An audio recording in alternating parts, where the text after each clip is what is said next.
مومن بندوں کو اللہ تعالیٰ دنیا میں بھی دیتا ہے اور آخرت میں بھی دیتا ہے، اور یہ ان کے لیے بہت اعزاز کی بات ہے. اور آخرت کے رزق کو رزقا حسنا کہا گیا. والذین ہاجروا فی سبیل اللہ ثم قتلوا او ماتوا لیرزقنہم اللہ رزقا حسنا وان اللہ لہو خیر الرازقین. اور جن لوگوں نے اللہ کے راستے میں وطن چھوڑا پھر قتل کر دیے گئے یا مر گئے، یقیناً اللہ انہیں ضرور رزق دے گا، اچھا رزق. دنیا میں رہے، ہجرت کر کے کہیں گئے، وہاں بھی مل جائے گا، اور اگر مر کے اللہ کے پاس چلے گئے، شہید ہو گئے، تو جنت میں بھی رزق ہے ان کے لیے. بے شک اللہ ہی یقیناً سب رزق دینے والوں سے بہترین ہے. رزق کے معاملے میں بندوں کی ذمہ داری کیا ہے؟ نمبر 1، اللہ پر بھروسہ کریں، توکل کریں. رسول اللہ صلی اللہ علیہ وسلم نے فرمایا اگر تم اللہ پر اس طرح توکل کرو جس طرح حق ہے تو وہ تمہیں اس طرح سے روزی دے جیسے وہ پرندوں کو دیتا ہے. صبح کو وہ بھوکے اٹھتے ہیں اور شام کو پیٹ بھرے ہوئے آتے ہیں. اللہ سبحانہ وتعالیٰ تو ماں کے پیٹ میں بھی رزق دیتا ہے، جب ماں خود بھی نہیں کھلا سکتی بچے کو، اس نے وہاں بھی انتظام کیا. پیدا ہوتے ہی اس کے سینے میں دودھ اتار دیا، اللہ نے رزق کا اہتمام کیا. اور پھر جو انسان بڑا ہوتا جاتا ہے، ضروریات مختلف ہوتی جاتی، اس کے مطابق اس کو رزق ملتا چلا جاتا ہے. ابو ذر غفاری کہتے ہیں نبی صلی اللہ علیہ وسلم اپنے رب تبارک و تعالیٰ سے روایت کرتے ہیں، اللہ تعالیٰ فرماتا ہے اے میرے بندو تم سب گمراہ ہو سوائے اس کے جسے میں ہدایت دوں، بس تم مجھ سے ہدایت مانگو کیونکہ یہ بھی رزق ہے نا، میں تمہیں ہدایت دوں گا. اے میرے بندو تم سب بھوکے ہو سوائے اس کے جسے میں کھلاؤں، تم مجھ سے کھانا مانگو میں تمہیں کھلاؤں گا. اے میرے بندو تم سب برہنہ ہو سوائے اس کے جسے میں لباس دوں، تم مجھ سے لباس مانگو میں تمہیں لباس پہناؤں گا. یعنی یہ بیسک نیڈز ہے انسان کی، جن میں نمبر 1 ہدایت ہے، اور پھر اس کے بعد کھانا اور کپڑا. یہ انسان کی بیسک نیڈز میں سے ہے. لہذا ان نیڈز کے لیے بھی انسان کو اللہ سبحانہ تعالیٰ کی طرف رجوع کرنا چاہیے. اور جب انسان اللہ سے مانگ کر کوشش کرتا ہے تو پھر اس کو اطمینان بھی ہو جاتا ہے جتنا بھی اللہ تعالیٰ دیتا ہے. اور اس اطمینان کو قناعت کہتے ہیں کہ انسان اللہ کے دیے پر راضی ہوتا ہے، اور اس قناعت سے اطمینان نصیب ہوتا ہے. پھر یعنی جب انسان کے اندر قناعت ہوتی ہے کہ جو اللہ نے مجھے دیا میں راضی ہوں، اس پر میں خوش ہوں جتنا بھی میرے پاس ہے، کیونکہ انسان اپنے سے کم والوں کو دیکھتا ہے نا تو خوش ہوتا ہے. اور خوشی کا معیار بھی یہی ہے، انسان اگر اپنے سے اوپر والے کو دیکھے گا تو کبھی خوش نہیں ہوگا.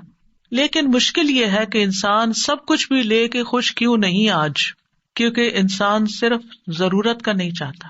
ضرورت پوری ہو جاتی ہے تو راحت چاہتا ہے، یعنی کہ کمفرٹیبل لائف ملے. جب کمفرٹیبل لائف مل جاتی ہے تو پھر عیش و عشرت چاہتا ہے کہ مجھے لگژریس لائف ملے. لہذا اس کی تو پھر کوئی حد ہی نہیں ہے نا. تو انسان کبھی بھی مطمئن نہیں ہوتا، کبھی بھی سکون نہیں پاتا. اس لیے انسان کو چاہیے کہ وہ اللہ سے مانگے، جو کچھ ہے اس پر راضی رہے، اور پھر اس کا دل دولت مند ہو. غنا وہ نہیں ہے، دولت مندی وہ نہیں ہے جو بینک بیلنس سے یا بہت ساری سونے چاندی کے ڈھیر سے آپ دولت مند ہوتے ہیں. اصل دولت مند وہ ہے جس کا دل دولت مند ہے، کہ جو اس بات پہ راضی ہے کہ اللہ نے مجھے بہت کچھ دیا ہے. یعنی کثرت سے دولت مندی نہیں ہوتی، بلکہ اس کے مقابلے میں قناعت سے دولت مندی ہوتی ہے. حقیقت یہ ہے کہ دنیا کی زندگی میں جتنی بھی چیزیں ہیں، یا تو یہ انسان کو اپنے کنٹرول میں کر لیتی ہیں یا انسان ان کو اپنے استعمال میں لے آتا ہے.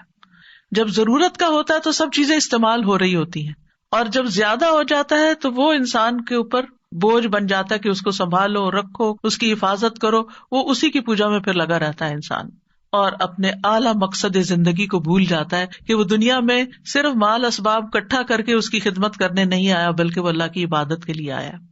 تو اس لیے بہت ضروری ہے کہ انسان حرص سے بچے، کیونکہ حرص کا نقصان ہے.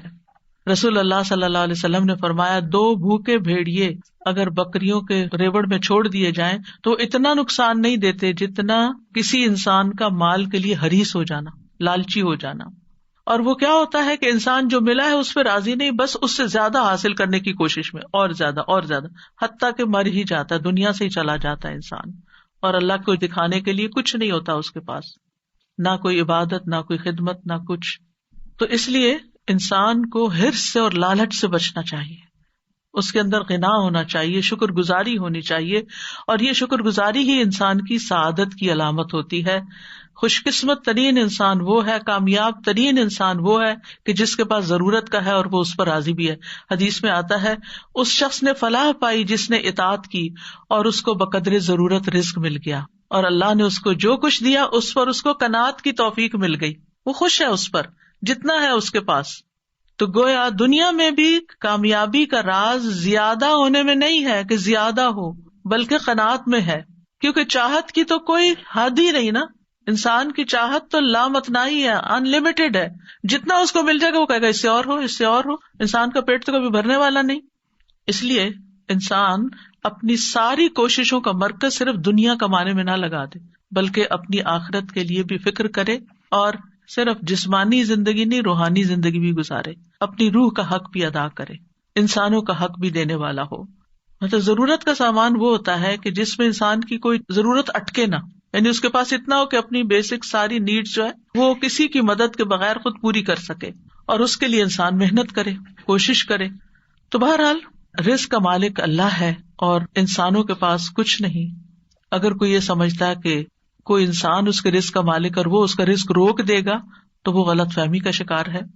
اس لیے انسان کو رزق کے معاملے میں اللہ تعالیٰ سے دعا کرنی چاہیے، کوشش اور محنت کرنی چاہیے، جو ملا ہے اس پہ راضی ہونا چاہیے، مخلوق کی طرف نہیں دیکھنا چاہیے کہ ان کے پاس کیا ہے اور وہ مجھے کیوں نہیں ملتا، اور حسد نہیں کرنا چاہیے کسی سے.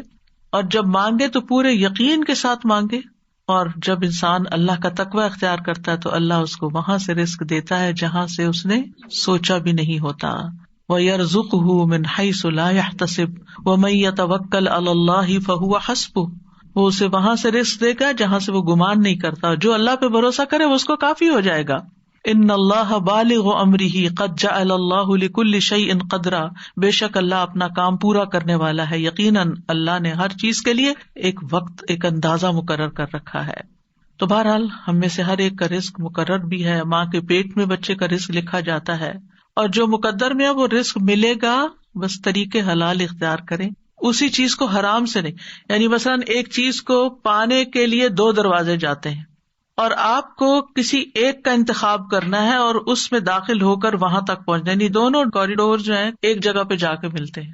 اب آپ دائیں طرف سے جاتے ہیں یا بائیں، یہ آپ کی چوائس ہے. آپ حلال طریقہ اختیار کرتے ہیں یا حرام، یہ آپ کی چوائس ہے. محنت تو دونوں میں کرنی پڑتی ہے، حرام میں بھی محنت کرنی پڑتی ہے اور حلال کے لیے بھی محنت کرنی پڑتی ہے. لہٰذا انسان کو چاہیے کہ جلد بازی نہ کرے اور حلال طریقے سے ہی رزق کو حاصل کرے. اور پھر آپ دیکھیے کہ زمین میں چلنے پھرنے اور کوشش کرنے اور محنت کرنے کا حکم دیا گیا ہے. سورۃ الملک روز آپ پڑھتے ہیں، اللہ تعالیٰ فرماتے ہیں هو الذی جعل لکم الارض ذلولا فامشوا فی مناکبها وکلوا من رزقہ والیہ النشور. وہی ہے جس نے تمہارے لیے زمین کو تابع کر دیا، سو اس کے کندھوں پہ چلو، نکلو، کام کرو اور اس کے دیے ہوئے میں سے کھاؤ، اور اسی کی طرف دوبارہ اٹھ کے جانا ہے. یعنی مرنے کو نہ بھولو، آخرت کی تیاری نہ بھولو، یعنی دنیا میں لگ کے اپنی آخرت کو نہ بھولو. انبیاء بھی رزق کی تلاش میں جاتے تھے. اسماعیل علیہ السلام کی شادی کے بعد ابراہیم علیہ السلام اپنے مکہ میں چھوڑے ہوئے خاندان کو دیکھنے کے لیے آئے تو اسماعیل علیہ السلام گھر پر نہیں تھے. جب کچھ دنوں کے بعد تشریف لائے تو اس مرتبہ بھی اسماعیل علیہ السلام گھر نہیں تھے. تو آپ ان کی بیوی کے پاس گئے، ان سے پوچھا کہ اسماعیل کہاں ہے؟ انہوں نے بتایا کہ ہمارے لیے روزی تلاش کرنے گئے ہیں، یعنی کام پر گئے ہیں. تو اس لیے لوگوں کے آگے ہاتھ پھیلانے کی بجائے انسان خود محنت کرے، کام کرے، اور پھر اعتدال سے کام لے. یعنی سارا اپنا وقت، ساری انرجی، ساری جوانی، ساری محنت، سارا ٹیلنٹ صرف اس پہ نہ لگا دے، بلکہ اللہ کی عبادت کے لیے بھی وقت نکالے، اللہ کے دین کی خدمت کے لیے وقت نکالے، بندوں کی خدمت کے لیے وقت نکالے. فضیل بن ایاز کہتے ہیں لوگوں نے سچائی اور حلال رزق کی طلب سے زیادہ افضل زینت کسی اور چیز کے ساتھ اختیار نہیں کی. ابو سعید خدری کہتے ہیں اے لوگو، تنگ دستی تمہیں رزق کو ناجائز مقام سے حاصل کرنے پر نہ اکسائے، اور پھر جو اسباب اللہ تعالیٰ پیدا کرے ان کو اختیار کرے. توکل اسباب کے ساتھ ہوتا ہے، اسباب کے بغیر نہیں. اور پھر یہ بھی یاد رکھیے کہ انسان کے پاس جو اللہ نے دیا ہے اس پر راضی ہونا اللہ کو پسند ہے، جبکہ زیادہ کا مل جانا اللہ کی رضامندی کی علامت نہیں. یعنی آپ کو جو ملا آپ اس پر اللہ سے راضی، لیکن اگر آپ زیادہ کے لالچ میں اور زیادہ مل گیا تو اس کا یہ مطلب نہیں کہ اللہ آپ سے بہت راضی ہے. تو رضی اللہ عنہم ورضوا عنہ، اللہ کی رضا کس میں ہے اور آپ کی رضامندی کس میں ہونی چاہیے، یہ جاننا بھی بڑا ضروری ہے. رزق کا گھٹنا بڑھنا اللہ کی طرف سے آزمائش بھی ہوتا ہے، اور کبھی رزق کی کمی خیر کا باعث بھی ہوتی ہے. اور کبھی رزق وافر مقدار میں ہونا خیر کا باعث ہوتا ہے۔ اللہ تعالیٰ کے لیے کچھ مشکل نہیں کہ سارے انسانوں کو وہ سب کچھ ہی دنیا میں ہی دے دیں جو وہ مانگ رہے ہیں، لیکن اس سے نقصان کیا ہوگا؟ اللہ تعالیٰ فرماتے ہیں اگر اللہ اپنے بندوں کے لیے رزق فراخ کر دیتا تو یقیناً وہ زمین میں سرکش ہو جاتے، لیکن وہ ایک اندازے کے ساتھ اتارتا ہے جتنا وہ چاہتا ہے، یقیناً وہ اپنے بندوں سے خوب باخبر ہے، خوب دیکھنے والا ہے۔ کبھی کبھی اللہ تعالیٰ اپنے بندوں کو فقر سے آزماتا بھی ہے۔ ابو سعید خدری کہتے ہیں انہوں نے رسول اللہ صلی اللہ علیہ وسلم سے پوچھا، اے اللہ کے رسول صلی اللہ علیہ وسلم، لوگوں میں آزمائش کے لحاظ سے سب سے زیادہ سخت کون ہوتے، کس کی آزمائش زیادہ ہوتی؟ فرمایا انبیاء۔ انہوں نے عرض کیا اس کے بعد کون؟ فرمایا علماء۔ عرض کیا پھر کون؟ فرمایا نیک لوگ۔ ان میں سے کسی کو جوؤں کے ساتھ آزمایا جاتا ہے یہاں تک کہ وہ اس کو مار ڈالتی، یعنی جسم کے اندر ایسے کیڑے پیدا ہو جاتے ہیں کہ وہ اس کی موت کا سبب بن جاتے ہیں۔ کسی کو فقر سے آزمایا جاتا ہے، یعنی غربت سے آزمایا جاتا ہے یہاں تک کہ وہ چھوٹی سی قمیص کے سوا کچھ نہیں پاتا، حالانکہ وہ بہت نیک ہوتا ہے، چنانچہ وہی وہ پہن لیتا ہے۔ ان میں سے کچھ لوگ جن کو اس طرح کی تکلیف دہ آزمائشوں سے گزارا جاتا ہے وہ اس آزمائش پر بہت خوش ہوتے ہیں بنسبت اس شخص کے جو کچھ دیے جانے پہ خوش ہوتا ہے۔ کیوں خوش ہوتا؟ آزمائش آ گئی اللہ کی طرف سے، جیسے ایوب علیہ السلام پہ آئی تھی تو اللہ سے ناراض نہیں تھے، وہ کہتے تھے یا اللہ پہلے میرے بیوی بچے بھی تھے اور میرے مال اسباب بھی تھے، ان کے لیے مجھے وقت نکالنا پڑتا تھا، جب میرے پاس کچھ نہیں رہا تو میرا سارا وقت تیرے لیے ہو گیا، اب تو صرف میں اور تو ہیں۔ تو وہ اس پر زیادہ خوش تھے حالانکہ بہت تکلیف میں تھے۔ تو کچھ لوگ تکلیف آنے پر بھی اللہ سے بڑے راضی ہوتے ہیں اور خوش رہتے ہیں۔ نبی صلی اللہ علیہ وسلم کو آپ دیکھیں، اللہ تعالیٰ کے پسندیدہ ترین بندے تھے، لیکن اکثر وقت فاقوں میں گزرتا تھا۔ ایک صحابی کہتے ہیں میں نے رسول اللہ صلی اللہ علیہ وسلم کو دیکھا، آپ سارا دن بھوک کی وجہ سے بے قرار رہتے تھے، یعنی بعض اوقات ایسے دن بھی آتے تھے خراب کھجور تک نہ پاتے تھے جس سے آپ پیٹ بھر لیں۔ حضرت عائشہ کہتی ہیں محمد صلی اللہ علیہ وسلم کے گھرانے نے اگر کبھی ایک دن میں 2 بار کھایا تو اس میں سے ایک وقت صرف کھجوریں ہوتی تھی، پکا ہوا کھانا نہیں ہوتا تھا، یعنی 1 meal a day ہوتا تھا۔ تو بہرحال یہ تو اللہ کا فیصلہ ہے، جس کو جتنا چاہے دے اور جس کا جب چاہے اپنی حکمت کے تحت کم کر دے۔ لیکن آج چونکہ ہمارا موضوع رزق میں کشادگی کی دعائیں ہیں تو ہم مختصراً دیکھ لیتے ہیں کہ دعاؤں کے علاوہ وہ کون سے اسباب ہیں جو رزق بڑھانے کا سبب بنتے ہیں، جن سے رزق میں اضافہ ہوتا ہے۔ تو اس میں پہلی چیز ہے ایمان اور تقوی اختیار کرنا۔ سورۃ الاعراف میں اللہ تعالیٰ فرماتے ہیں وَلَوْ أَنَّ أَهْلَ الْقُرَىٰ آمَنُوا وَاتَّقَوْا لَفَتَحْنَا عَلَيْهِمْ بَرَكَاتٍ مِّنَ السَّمَاءِ وَالْأَرْضِ وَلَٰكِنْ كَذَّبُوا فَأَخَذْنَاهُمْ بِمَا كَانُوا يَكْسِبُونَ۔ اور اگر واقعی بستیوں والے ایمان لے آتے اور بچ کر چلتے، تقوی اختیار کرتے، تو ہم ضرور ان پر آسمان اور زمین سے بہت سی برکتیں کھول دیتے، لیکن انہوں نے جھٹلایا تو ہم نے انہیں اس کی وجہ سے پکڑ لیا جو وہ کمایا کرتے تھے۔ تو ایمان اور تقوی سے رزق آتا ہے۔ پھر ایمان اور عمل صالح نیک اعمال کرنے والے کے لیے بھی رزق کا وعدہ ہے۔ سعید بن منصور سے مروی ہے، وہ ابن عباس سے روایت کرتے ہیں کہ ان سے اس آیت کے بارے میں پوچھا گیا من عمل صالحا من ذکر او انثى وهو مؤمن فلنحيينه حیاتا طیبہ، جو بھی نیک عمل کرے مرد ہو یا عورت اور مومن ہو تو ہم اسے ضرور پاکیزہ زندگی بسر کرائیں گے۔ تو اس کا مطلب کیا ہے؟ انہوں نے کہا حیاتا طیبہ کا معنی حلال رزق، یعنی اس کو حلال رزق عطا کریں گے، اور آخرت میں جب اللہ کے پاس جائے گا وَلَنَجْزِيَنَّهُمْ تو اپنے اعمال کا بہترین بدلہ پائے گا۔ ایمان، تقوی اور عمل صالح کے بعد اگلی چیز یہ ہے کہ انسان اپنے فرائض کو ادا کرے۔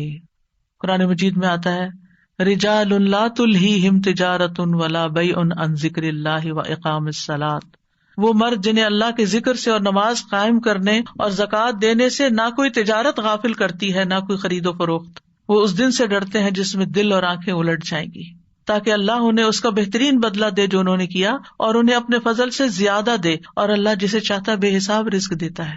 تو اس سے کیا پتہ چلتا ہے کہ چاہے آپ بزنس کرتے ہیں، جاب کرتے ہیں، جب نماز کا وقت آ جائے تو آپ کو نماز کے لیے اٹھ جانا چاہیے۔ پھر اللہ کی اطاعت کے کام۔ عبداللہ بن مسعود سے روایت ہے، وہ کہتے ہیں رسول اللہ صلی اللہ علیہ وسلم نے فرمایا کوئی جان اپنے رزق کی تکمیل کے بغیر نہیں مرتی، بس تم اللہ سے ڈرو اور رزق کی تلاش میں میانہ روی اختیار کرو۔ کہیں ایسا نہ ہو کہ رزق کا مؤخر ہونا، ڈیلے ہونا تمہیں اس بات پہ اکسا دے کہ تم اللہ کی نافرمانیاں کر کے اس کی تلاش میں پڑ جاؤ۔ یاد رکھو جو کچھ اللہ کے پاس ہے وہ اس کی اطاعت کر کے ہی حاصل کیا جا سکتا ہے۔ ابن قیم کہتے ہیں جیسے اللہ کا تقوی اختیار کرنا رزق کے حصول کا باعث ہے، اسی طرح تقوی چھوڑ دینا فقر و فاقہ کا باعث بھی بن جاتا ہے. اسی طرح